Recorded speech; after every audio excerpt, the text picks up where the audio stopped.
English for Economists, lessons for anyone who wants to learn the vocabulary to speak about the economy in English. Hello and welcome. My name is Alan Robert, and today is March 8, 2022. Our vocabulary today is related to the recent and sudden increase in the price of oil and gas. Now, if you are listening to this lesson on my podcast channel, please know that you can also find all of these lessons on video on my webpage, EnglishForEconomists.com. Okay, let's begin by introducing our key vocabulary.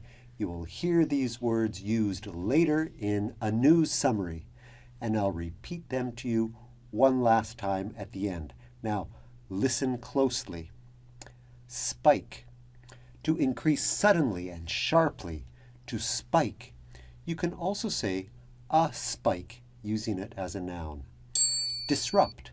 To interrupt. To disrupt. As a noun, disruption. Ban. To prohibit. As a noun, a ban. Renewable energy. Now, renewable energy comes from natural sources or processes that are constantly being replenished. Renewable energy. Shield. To protect. You can also use this as a noun, a shield. Stockpile. To accumulate a large stock of goods or materials. Again, you can also turn this verb into a noun and say a stockpile. So friends, the news that caught people's attention this week is the spike in the price of gas and oil caused by the Russian invasion of Ukraine. Prices moved up suddenly as buyers reacted to a potential ban on the sale of Russian fuel exports.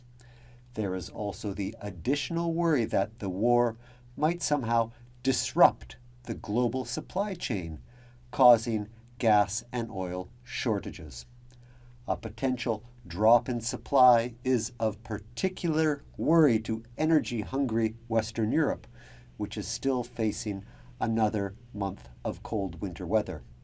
Now, another factor that led to the surge in price of oil and gas is that some companies are already avoiding the purchase of Russian gas because of the reputational risk of buying from a country that has violently invaded their neighbor. An example of this rejection came recently when it was reported that dock workers in England refused to unload a shipment of Russian gas. The current situation is forcing policymakers to think about their current dependence on oil and gas. In the midterm, it will likely reignite the debate regarding the adoption and use of renewable energy, as well as potentially a return to nuclear energy. As you will recall, Germany, a main buyer of Russian oil and gas, greatly reduced its consumption of nuclear-generated electricity after the nuclear accidents caused by the tsunami in Japan back in 2011. Now, surging energy prices might force them to rethink that decision. The sudden spike in the price of fuel will also provoke debate on whether or not countries should stockpile oil and gas in order to face future shortages.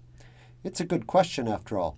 Just how much energy reserve should a country stockpile in order to shield itself from sudden supply shortages? Okay, friends, did you understand the key vocabulary as it was used in the context of the news summary? Here are the words one last time. Spike. To sharply increase, to suddenly increase. Oil prices spiked on Monday. Disrupt. To interrupt, to cause a disruption. The war threatens to disrupt the supply of oil and gas. Ban. To prohibit.